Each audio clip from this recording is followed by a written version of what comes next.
In less than 2 minutes, I'm going to show you how our elections are programmed by computers to elect the people the corrupt people want elected. I'll start by looking at one district in Pennsylvania. This graph shows the total eligible voters.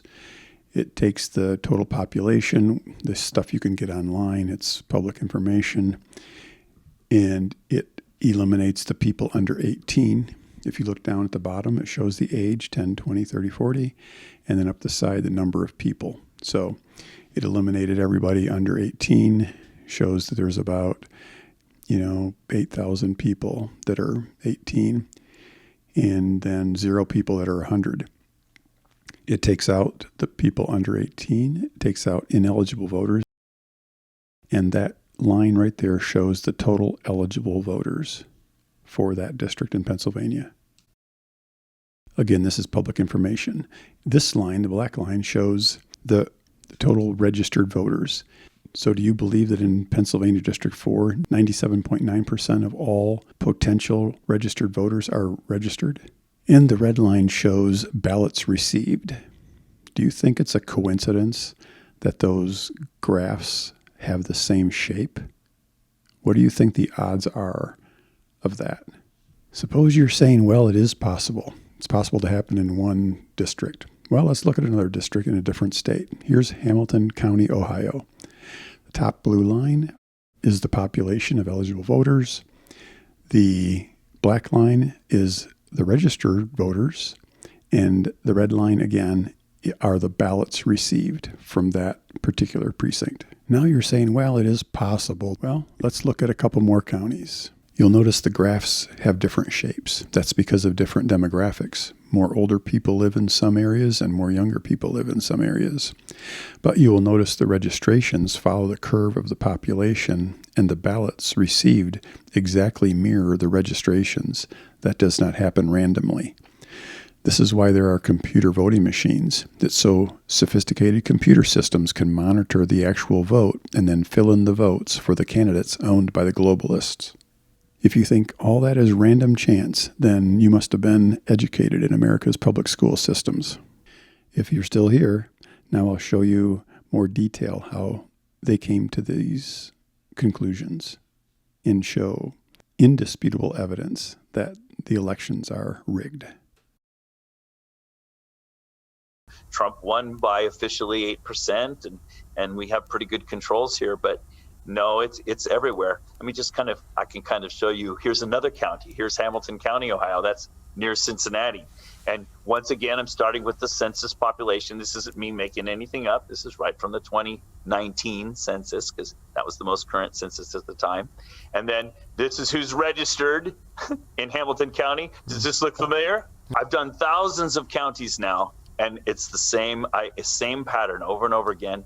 And here's who's turned in ballots in Hamilton County.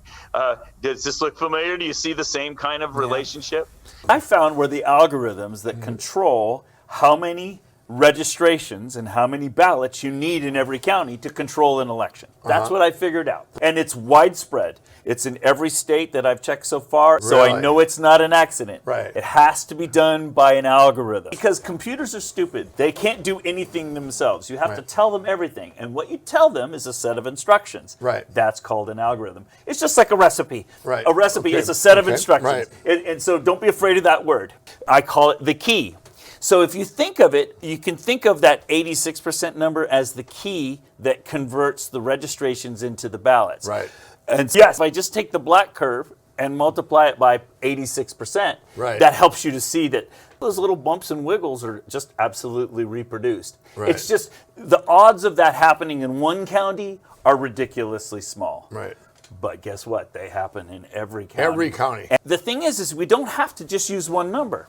We could use a different proportion for every age. This is the key that converts registrations to ballots.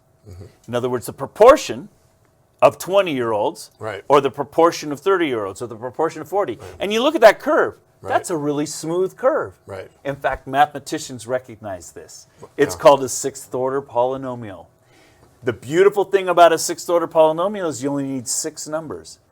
Right. Right. Okay? Did they do that? In other words, if you use a different proportion for every age, Right. then you just have a little more sophisticated key. If I use those proportions, then this is the ballots on top of the registrations. But you set those proportions yourself Yes. just to see if there was duplicated across the state. Yes, and that's why it doesn't quite agree here, because actually I'm using one set of proportions for the entire state. Right. I'm never changing You're them. not changing it. Right? No, and it's, think of it, it's 18 to 100, so that's 82 proportions. You put it in one time, you So never what you're change it saying again. is, what you're saying across the state, every single 70-year-old across the state was exactly this percentage. Yes. Exactly. Every single county, Every single age group was exactly Yes. like X percent of Yes. each age group voted. which of course is preposterous. It's preposterous. It's preposterous. Right. Okay. This is the shape of that key. Okay. There's an interesting thing. I'm going to go back to this key for a second, because this key works for every county in Ohio. Right. Right. If you step across the border into Pennsylvania, this key doesn't work anymore. Really? You change it just a little bit. Now that new key works in every county in Pennsylvania. Okay. So in other words, it proves that the algorithm works at the county level and at the state level. All the down tickets were Yes. affected too. Yes. No.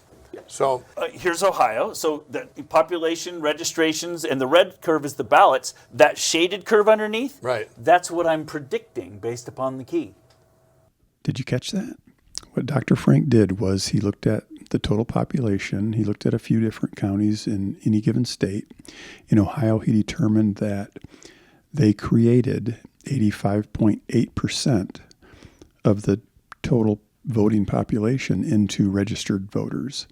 Then they turned 76.4% of those registrations into ballots.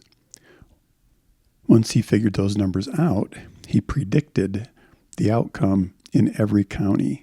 And so you have here is the blue line is the population, black line is registered voters, red line is ballots received, and the gray line is his predicted ballots. So he was able to predict in every county exactly how many ballots would be turned in, or almost perfectly. Now I'm going to show you the evidence of what is called a packet capture. For those of you over 50, like me, it can best be described as hitting record on your VCR and recording a program on TV. Or for the younger people, you could look at it as if you programmed your DVR to record your favorite show. What you're going to see is that there were patriots in this country that knew they were cheating in the elections, and what they did was they basically hit record on internet activity and captured everything that happened from before the election, all through the election, and even after the election as they went in and cleaned up the mess, or cleaned up the, hid the cheating, basically, after the fact. This was collected in 2,995 counties in the United States. This was collected in real time.